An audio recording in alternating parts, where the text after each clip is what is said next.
Sponsored by Win-Win Technology.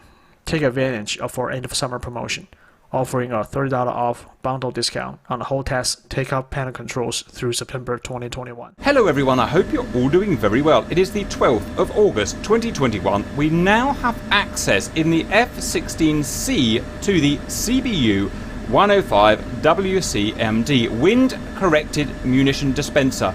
This is a really powerful weapon. The CBU-105 canister is very similar to the CBU-97 that we already have, in that the canister drops over the target at a set altitude above the target. The canister will separate into 10 separate sub-munitions. Those sub-munitions will then glide on a parachute and seek individual targets using a laser and an IR sensor. When they find those individual targets, they will attack those targets, and they are fully armor piercing and can be used for main battle tanks. The benefit of the 105 over the 97 is that the actual canister itself is guided, a bit like a JDAM or a JSAL. So we can send the canister to a SPI, a sensor point of interest, our target.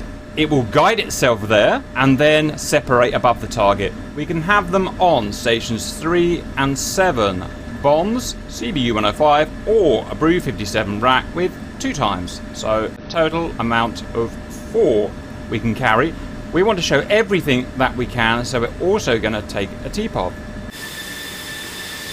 For today's role play, we have 2 main modes with this weapon, pre-planned and visual mode, and those modes work the same as a JSAL or a JDAM. We have targets 1 here, which are a few main battle tanks, target 2 here, and target 3 here. For targets 1 and 2, we've already placed steer points or waypoints on them, and we can fire at them using pre-planned mode. We do not have a steering point for these guys because these guys are fluid and we don't know where they are. We'll have to find these ourselves using visual mode, master arm on.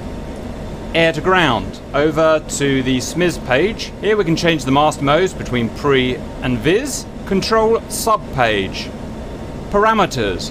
Attack azimuth. AD. Arming delay. BA. Burst altitude. Spin. Target wind. Wind source. Currently the only one of these that are modelled is BA. Burst altitude. These guys will come later.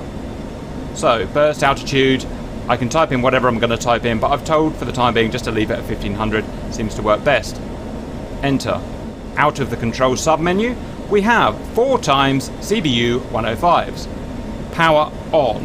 If we started as a hot start or an air start, it is immediately aligned.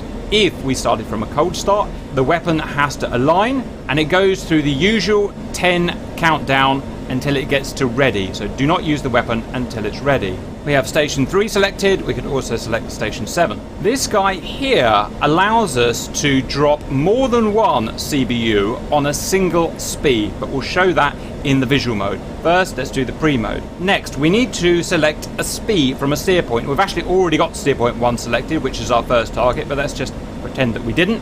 Okay, we would now increment to steer point 1. That automatically gives us our SPI because we are in pre-planned mode. We have the usual JDAM, JSAL symbology on the hard. DLZ, dynamic launch zone, 0 miles distance, 20 miles distance, our current distance from target, our max, the max release range of the weapon, our min, the minimum release range of the weapon. Obviously, we need to release when the chevron is in this zone. Vertical plumb line, ASL, azimuth steering line. We must fly so that the flight path marker is on the same azimuth as that line. That guides us in steering. Next, timing cue, this guy here. When we get within a few seconds of drop time, this will drop. When it gets down to the flight path marker, the weapon will drop. And the target is, from us, magnetic 350 for 13 miles. And finally, time to maximum release, when we can actually release the weapon on current parameters, 0 minutes 27 seconds. Controls. Fire the weapon, either press and hold or simply press, depending on our method, weapon release. To assign SOI to our T-pod, DMS down. To create a SPI visually, TMS up. Our slew controls will slew our T-pod around or our cursor on our HUD. Unpause the game. Let's fly This way for 25 seconds. When we're a few seconds from TMR, we are going to press and hold weapon release, and then the weapon will drop once the timing cue reaches the FPM, 10 seconds away. Press and hold weapon release. Weapon drops. Let's increment to our next steer point. Steer point 2. We are already within the DLZ, within our max, so we're just going to press the button now. Second bomb has dropped. Just going to level ourselves up there. And the bombs will fall on our parameters, so they're now guiding a bit like JDAMs or JSOWs. Speed it up. Oh wow, one got there a lot quicker, look at that. Oh, that kind of spoiled the surprise, but I guess you knew what was going to happen anyway because you're used to the CBU-105. Separate 1500 feet above target. Sub-munitions are out on parachute seeking targets. They're going to use the laser and the IR tracker to identify those targets. Tanks are not very tough from the top, so they will penetrate a tank and destroy a tank. Now here's an interesting thing, valued viewers. There are 10 sub-munitions per each canister. So my question is, why didn't all of those tanks get destroyed? I'd love to know if anyone knew the reason. Maybe some missed their target, I don't know. We need to now go and destroy these guys with our visual mode. So first thing we're going to do is get our T-pod activated and ready. Find the island visually, there we go. Cheat here to make it easier to explain. Pause. Let's set our visual mode up for the remaining 2. Visual mode. This time I want to send 2 canisters onto one target. I can send them tandem at that spread or side by side at that spread. Let's do side by side. Let's change the spread to 140 feet. That's going to send 2 out on one button press at that spread to the target. Next we've got to find the target. Well, we've got visual mode selected, so automatically our HUD is soy, shown by that asterisk there.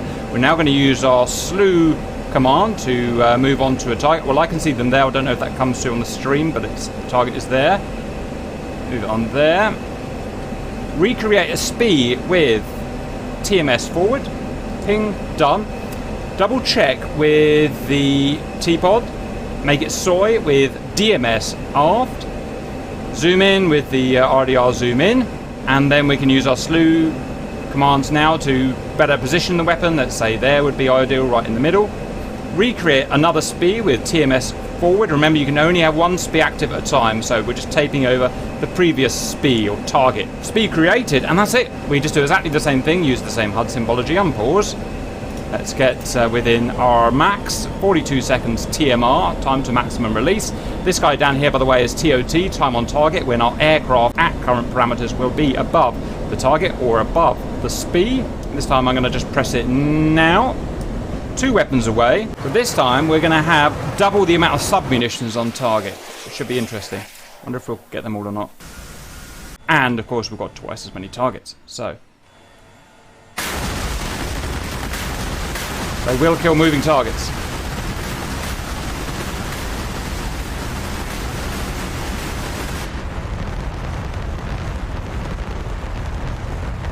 Again, a little surprised with all the sub-munitions we have that all of them didn't die. I'd love to know why you think that's happening and how realistic that is. I haven't got a clue, obviously.